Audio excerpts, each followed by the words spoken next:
This week's episode is featuring OmniPro. OmniPro can be added to any spray mixture to enhance plant uptake of organic crop protection products.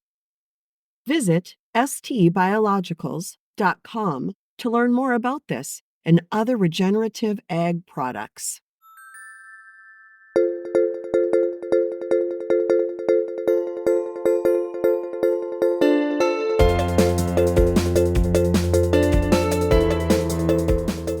Hello, and welcome to the ST Biologicals Soil Speaks podcast.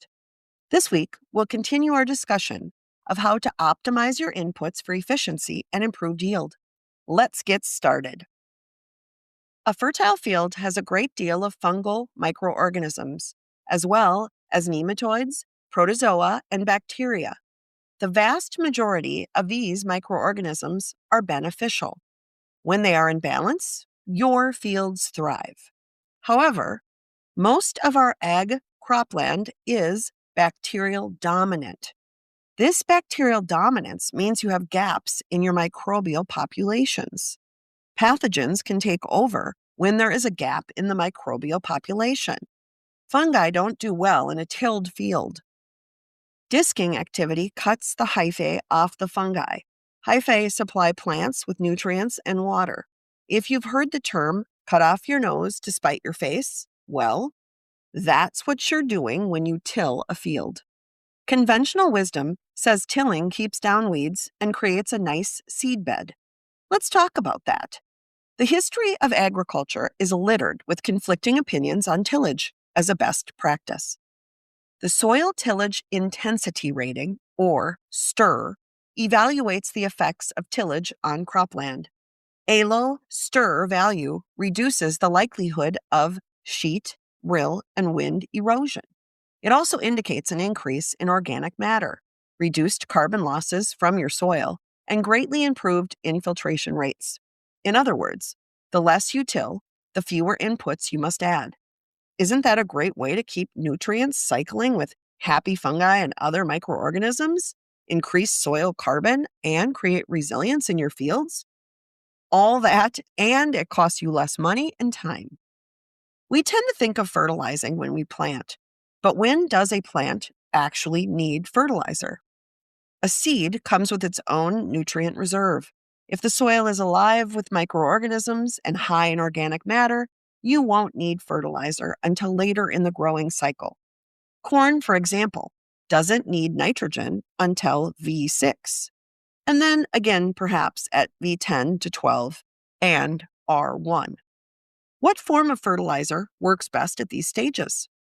Foliar sprays are absorbed rapidly by plants, increasing metabolic activity.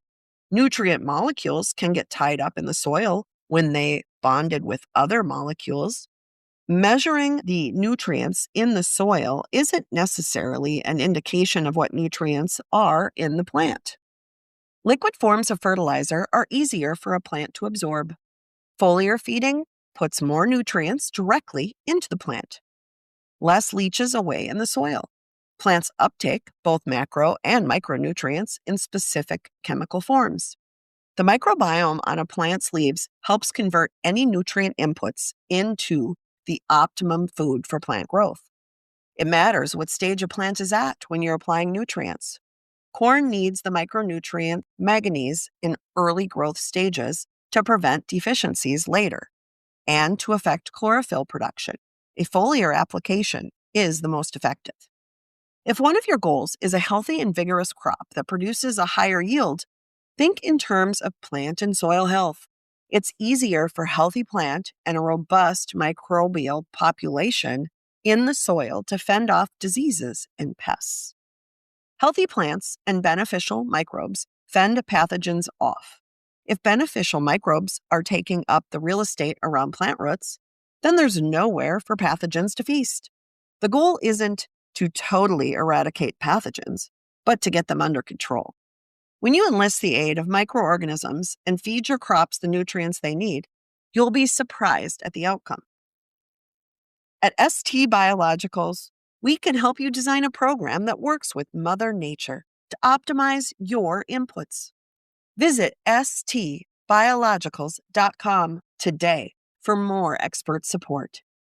When soil speaks, we listen. Thanks for listening. We'll catch you on the next one.